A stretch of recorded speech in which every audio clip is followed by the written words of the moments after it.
রাজারবাগের পীর সাহেবের আকীদা এবং তাদের সম্পর্কে জানতে চাই। দেখেন, বাংলাদেশে পীর হইল দুই প্রকার। কয় প্রকার? হক্কানি পীর, আর কিছু হইল কি বন্ড পীর, ধান্দাবাজ, ব্যবসায়ী। আশ্চর্য হবেন, আমাদের বাংলাদেশটার মানুষ এত আবেগী, যারা গাঁজা খায়, ফিরালি করে, এরকম পীর যদি থাকে তার কাছেও মুরিদ হয়, এরকম আসেনি? ল্যাংটা পীরের মুরিদান বাংলাদেশে আসেনি? লেংটি পরিণা পীরের মুরিদ বাংলাদেশে নাই? আছে। বিভিন্ন মাঝারে গাঁজা টানে নাকি টানে না? কিন্তু যারা টানে তারা ফতুয়া দেখো, গাঁজা তো আল্লাহই বানাইছে, আল্লাহ দিছে, সিদ্ধি আমরা খাই, সিদ্ধি খেলে বুদ্ধি হয়। গাঁজা হইলো একটা তরকারি, গাঁজা একটা কি তরকারি, কিন্তু তাদের আকীদা ভালো না। এই রাজারবাগের আকীদা নিয়ে আলেম ওলামারা বাংলাদেশে অনেক অনেক আন্দোলন করছে। আপনারা জানেন, এই রাজারবাগ ঢাকা শহরে অবস্থিত। তাদের অনেক সম্পদ, অনেক পাওয়ার তাদের। এবং খুব আশ্চর্যজনক ব্যাপার হলো, বাংলাদেশের বড় বড় রাজনীতিবিদরা, বড় বড় ব্যবসায়ীরা রাজারবাগে যায় মুরিদ হয়। এবং তাদের আকীদা হলো ওখানে মুরিদ হইলে বড় লোক হওয়া যায়। নামাজ নাই, তাদের আকীদা ভিন্ন, তাদের নামাজের সিস্টেমও নাকি ভিন্ন। সুতরাং এই ধরনের পীর যারা আল্লাহ রাসূলের তরিকার দাওয়াত দেয় না, কোরআনের দাওয়াত দেয় না, তারা হইল সমাজের জন্য ক্যান্সার। বলেন, সমাজের জন্য কি? কোনো ক্রমে তাদের বিস্তার ঘটতে দেওয়া যাবে না। আমি এক লোকের বাসায় গেলাম, যাই দিয়ে পীর সাহেবের ছবি লটকায় রাখছে। ঠান্ডা মাথায় জিজ্ঞেস করলাম, এটা কি? কয়, পীর সাহেবরে দেখলে আল্লাহর কথা মনে হয়। পরে শুনলাম ওই লোক যেই রুমে নামাজ পড়ে ওই রুমেও নাকি পীর সাহেবের ছবি লটকায় রাখছে। পীর সাহেবের ছবি রাখলে যদি আল্লাহর কথা মনে হয়, তাহলে রাসূলুল্লাহর ছবি বানাই আমরা কলজের মধ্যে লটকায় রাখতাম। কথা ঠিক কি না? এগুলো হইল বন্ডামি, এগুলা কি? সুতরাং রাজারবাগের আকীদা জঘন্য। আহলুস সুন্নাত ওয়াল জামাতের সাথে তাদের আকীদার কোনো কি নাই, মিল নাই। এবং তারা সমাজের জন্য ক্যান্সার। তারা যাতে সমাজে বিস্তার লাভ করতে না পারে, তাদের কোনো খেলাফত যেন আমাদের অঞ্চলে আসতে না পারে, তাদের দ্বারা কোনো প্রতিষ্ঠান হয়ে যেন তাদের বন্ড আকীদা আমাদের সমাজে ছড়াতে না পারে, সমাজের সকলকে ঐক্যবদ্ধ হয়ে তাদের বিরুদ্ধে লড়াই করতে হবে।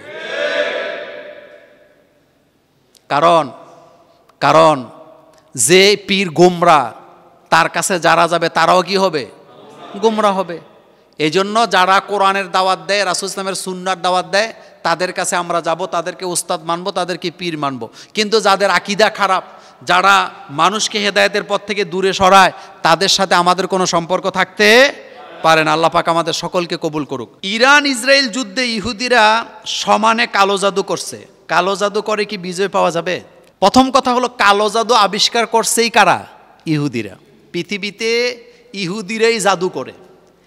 ইসরায়েলের একটা পতাকার মধ্যে আপনারা দেখেন না, একটা তারকার মতো দেওয়া আছে, দেখেন কি না? এটা কিন্তু তারকা না, এটা হলো জাদুবিদ্যার একটা চিহ্ন। কিসের চিহ্ন? কালো জাদুর চিহ্ন। অর্থাৎ ইহুদিরা জাদুবিদ্যায় ফার্স্ট। কতটা ভয়ানক হইলে পরে রাসূলুল্লাহ সাল্লাল্লাহু আলাইহি সাল্লামকে তারা কালো জাদু করতে পারে। আপনারা জানেন, তারা একজন ইহুদি মহিলা রাসূল সাল্লাল্লাহু আলাইহি সাল্লামকে ধ্বংস করে দেওয়ার জন্য রাসূলের চিরুনি চুরি করছে, রাসূলের চুল, দাড়ি মোবারক চুরি করে নিয়ে গেছে, নিয়ে গিট দিয়া কালো জাদু করে কুয়ার মধ্যে ফালায়া দিছে। আর সেই জাদু আসর করছে মুহাম্মদ সাল্লাল্লাহু আলাইহি ওয়াসাল্লামের উপরে। তাইলে বলেন তো, নবীর উপরে যদি কালো জাদু আসর করতে পারে, আমি আর আপনার তো কোনো কি নাই, হিসাবই নাই। আল্লাহ রাসূলের উপরে যখন জাদু করা হলো, রাসূল সব কিছু ভুলে যায়, তিনি অসুস্থ হয়ে গেলেন। এতটাই অসুস্থ হলেন, বিছানায় শুয়ে পড়লেন রাসূল, মানে বিছানার মধ্যে পড়ে গেছে। এবার আল্লাহ পাক দুইজন ফেরেশতা পাঠাইছে। পাঠানোর পরে রাসূলের সামনে তারা দাঁড়ায়া কথা বলতেছে, রাসূলকে শোনায়া। একজন আরেকজনকে বলতেছেন যে এই লোক অর্থাৎ মুহাম্মদ সাল্লাল্লাহু আলাইহি ওয়াসাল্লামের কী হলো, তিনি এত অসুস্থ হয়ে যাচ্ছেন কেন? তা আরেকজন ফেরেশতা শোনায় জবাব দিতেছে, তাকে কালো জাদু করা হয়েছে। অর্থাৎ অমুক কুয়ার মধ্যে তার চুল চুরি করে নিয়ে কালো জাদু করে গিট দিয়া কুয়ার মধ্যে ফেলে দিছে। তো মুক্তির উপায়? তো ওই ফেরেশতা বলতেছে, তিনি যদি সকালে বিকালে সূরাতুল নাস, সূরা ফালাক, সূরা ইখলাস যদি তেলাওয়াত করেন, আল্লাহ তাকে মুক্ত করে দিবেন। সুতরাং সেই ইহুদিরা আজও আছে নাকি নাই? আছে, তারা জাদু করবে। কিন্তু আমরা যারা মুহাম্মদ সাল্লাল্লাহু আলাইহি ওয়াসাল্লামের উম্মত, তাদের কাছে যেমন কালো জাদু আছে, আমাদের কাছেও জাদু থেকে উদ্ধারের অস্ত্র আগেই দিয়ে রাখছে কে? আল্লাহ পাক। সেজন্য আমাদেরকে ফজরে, মাগরিবে, সকালে, বিকালে সূরা নাস, সূরা ফালাক তেলাওয়াত করতে হবে। সূরা নাস এবং সূরা ফালাক যদি তেলাওয়াত করেন, তাহলে আপনার উপরে কালো জাদু আসর করতে পারবে না। আরেকটা কথা হলো, কালো জাদু না, পৃথিবীর সমস্ত অস্ত্র শস্ত্রও যদি ইহুদিদেরকে দেওয়া হয়, আর মুহাম্মদ সাল্লাল্লাহু আলাইহি ওয়াসাল্লামের উম্মতের মধ্যে একজন উম্মত যদি জীবিত থাকে, ইহুদিরা বিজয় লাভ করতে পারবে না। এই কথা আমার নয়, এই কথা বলেছেন মুহাম্মাদুর রাসূলুল্লাহ সাল্লাল্লাহু আলাইহি ওয়াসাল্লাম। আল্লাহ রাসূল বলেছেন, এমন একটা সময় আসবে আমার উম্মতের সাথে ইহুদিদের যুদ্ধ হবে।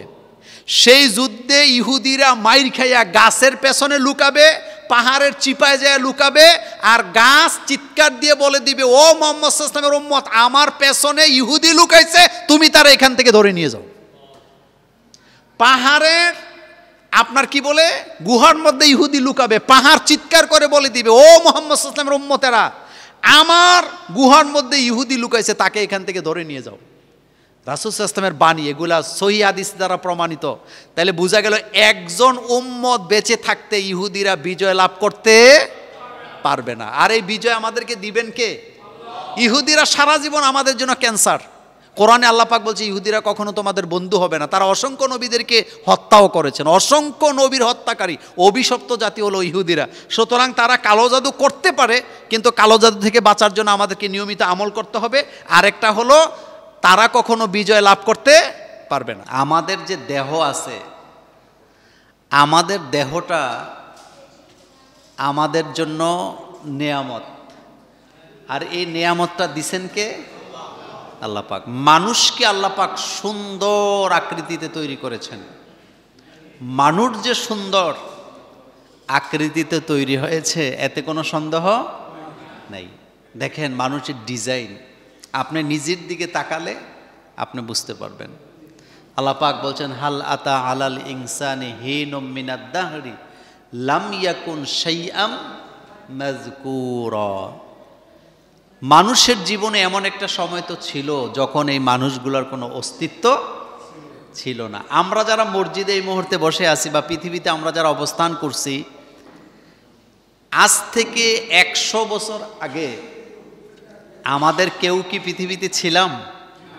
না। আবার আগামী 100 বছর পর আমরা যারা এখন মসজিদে বসে আছি, আমাদের কারো কোনো অস্তিত্ব পৃথিবীতে খুঁজে পাওয়া যাবে? যাবে না। মাটির সাথে মিশাই দিবেন কে?